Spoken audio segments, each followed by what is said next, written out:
Yo, what's up? This is Lian and today isa na naman tech unboxing ang i-share ko sa inyo. Sobrang excited na kami ni Mrs. dito dahil ito talaga yung isa sa mga gusto naming item na makuha. Siyempre, para malaman nyo kung ano yun, simulan natin ang unboxing and let's see kung ano meron sa loob. Let's go! Talagang excited na rin kami dito kasi matagal namin hinintay ito. Pinag-isipan namin kung anong kukunin namin na model. And yun, nakita ko na grabe. Luckily, at praise the Lord dahil nakuha namin yung item na to.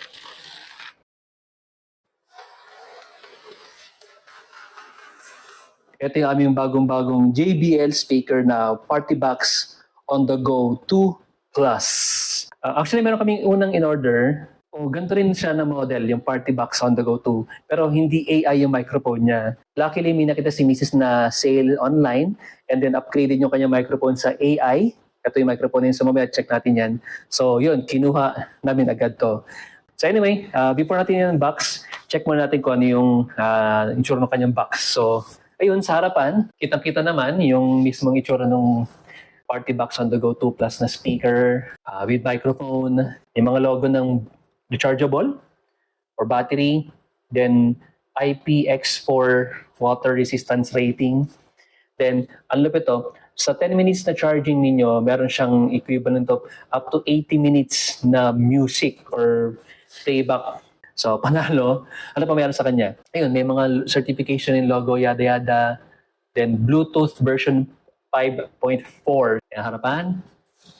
Sa gilid, ano meron dito? Label lang din naman, other certification.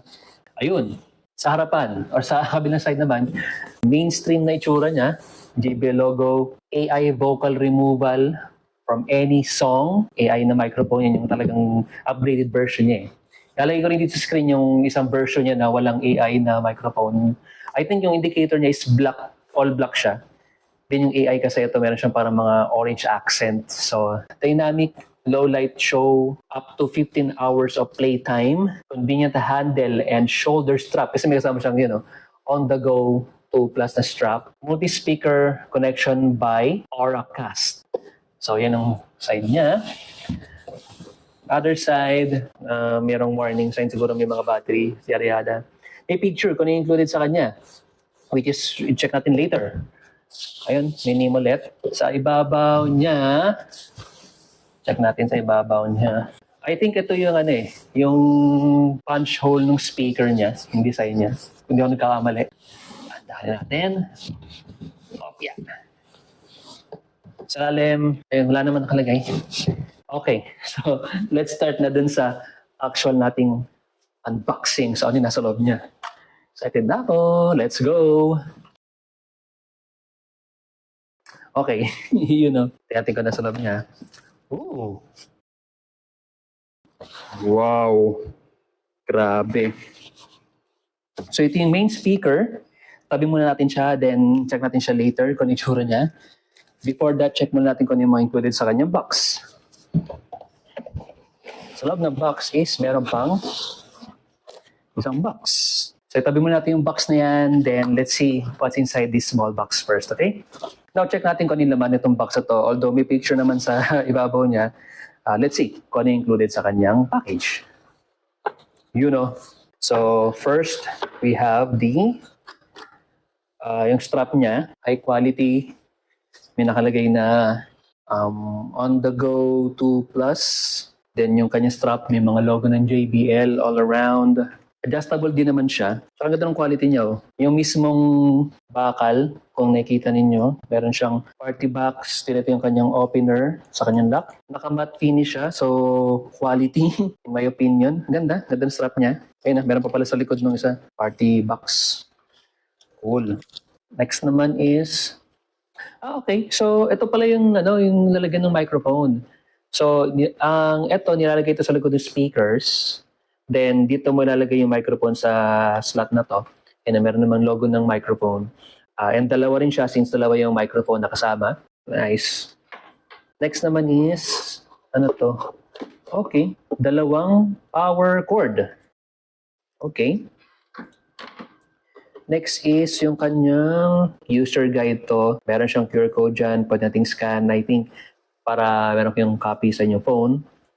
Okay, battery replacement. Okay, so may battery pala to. So, hindi ko sure. Yan, charging, kung paano siya charge. Merong app, JBL app, and so on. What's in the box? Bluetooth pairing, and so on. Play. Okay, so yeah, siya yung manual natin. Check ko na lang to later. Pero siya, yan, kasama niya. And meron pang isang documentation dito na safety instruction and warranty card. Meron pa dito storage. Ayun. Okay, ano to? Okay, more power cords. Well, check na lang natin later kung bakit ang dami niyang power cord, no? 4 na, no? What else included pa sa box? Okay, so ito na. Let's check na yung microphone natin. Ayun, no? Ayun, no? JBL. Bam! Ayun, no? So, eto nga, yung AI-powered na microphone ni JBL. Kasi kagaya ng sabi ko, siguro lagay ko na lang somewhere sa screen. Yung isang microphone na kasama nitong party box na to is yung black lang. Wala siyang AI feature. Ito, meron siyang AI feature. Paano nyo malaman yun? Meron siyang orange accent na sa microphone. Merong button dito, ganun. And, ayun, no? Wow! Premium feels. Ang gara. Ang ganda ng microphone niya. Sarap hawakan ng gaan, no? Pero again, it deserves its own review siguro para mas ma-appreciate ninyo yung kanyang features and design. And again, dalawa yan. Then, I think wala naman na. Yun, wala naman na. And yeah, let's clear the way para mas ma-appreciate or ma-check natin yung actual natin na JBL Party Box on the Go 2 Plus. Let's go. Okay, so ito na yung main event natin. So, let's remove the box and appreciate natin kung ano yung design niya. Initial reaction ko sa kanyang bigat. Medyo mabigat. Buti na meron siyang hawakan dito para madali siyang hawakan. No? Let's take off the wrap. Wow! Amazing! Ang ganda. Ayun, no? Wow! Wow! Yung design niya is napaka-slick, napaka-modern, napaka-simple, no? Okay, so para ma-appreciate natin, check natin yung itsura niya. Nilagyan ko lang muna ng mat sa ilalim para di siya magasgasan, syempre. So first of all, sa design niya, sobrang, for me, modern, stealth, na minimal yung kanyang design. Yun, no? Kasi syempre, black siya, pero maka-appreciate mo pa rin yung mga accent niya na merong, parang dark gray na merong orange accent. Even sa handle niya, may accent dun, orange and all. Pero sa harapan niya, ang ganda ng kanyang grill. So tama nga, itong grill design niya is same dun sa design ng box niya kanina. Pero nung parang dot and then infinity na design na pattern sa kanyang grills. I don't know kung kita ninyo, pero yan, meron siyang speaker sa gitna na may LED light yan. Siyempre, mamaya makikita nyo rin yun. Mayroon ditong speaker, I don't know kung speaker to or yung labas ng hangin. Anyway, so yan yung harapan niya. Ang ganda. So may JBL logo sa gitna. Napakaganda ng design niya. So let's check naman yung sa ibabaw niya. So dito, minimalist din. Napakasimple ng kanyang design. So una, ito. Meron ditong strap. Dito nyo lalagay yung strap niyo. Then meron tayong rubber na handle sa gitna. Pwede siya mag-adjust ng ganyan. Kalagay party box. Then under naman yan, ayun, no?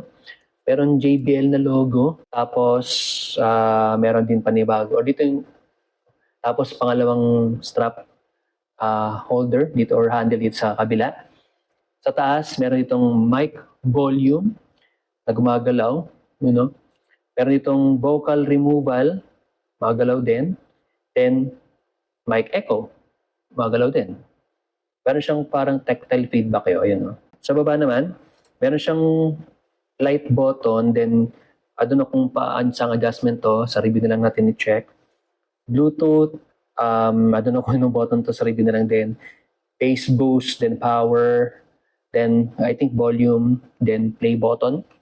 Napakaganda ng design. Nga pala sa ibabaw niya, meron diyang slot, tapos meron itong parang rubber na pwede nyo ilagay yung tablet ninyo or phone kasi nga being portable siya, pwede nyo dalhin anytime, anywhere.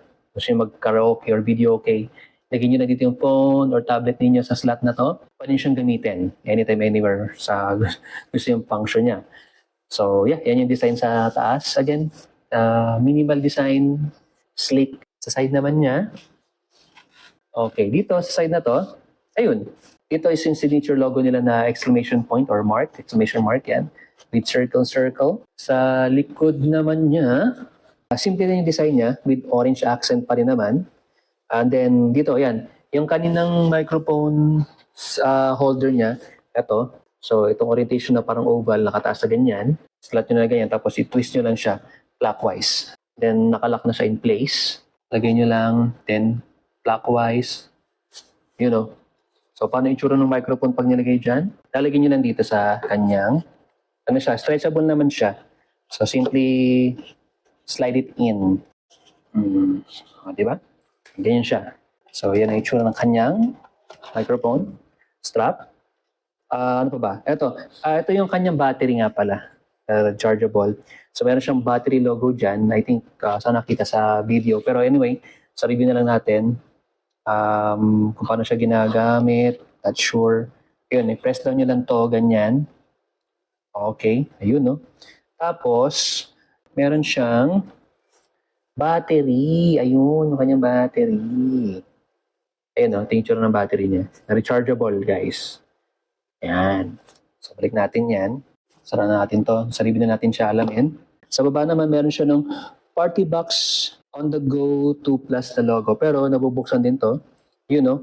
So, syempre, since ano nga siya, IPX4 water resistance rating, yung mga splashes dyan, kailangan protected yung mga ports natin. So, ito rubber siya na seal.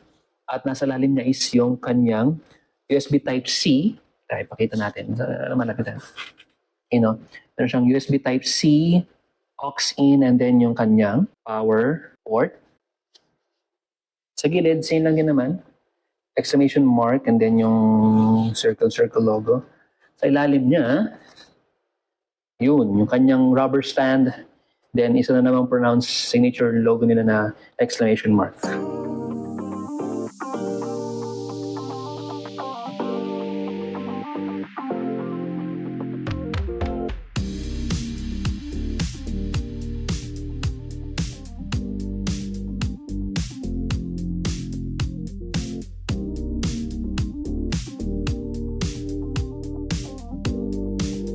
So yun lang muna ang ating quick unboxing nitong JBL Party Box on the Go 2 Plus. Watch out kayo sa ating review. Once I'm done, i-upload ko yan. Thank you so much sa mga nanood. Like, share this video, leave your comments down below. And as always, stay chill!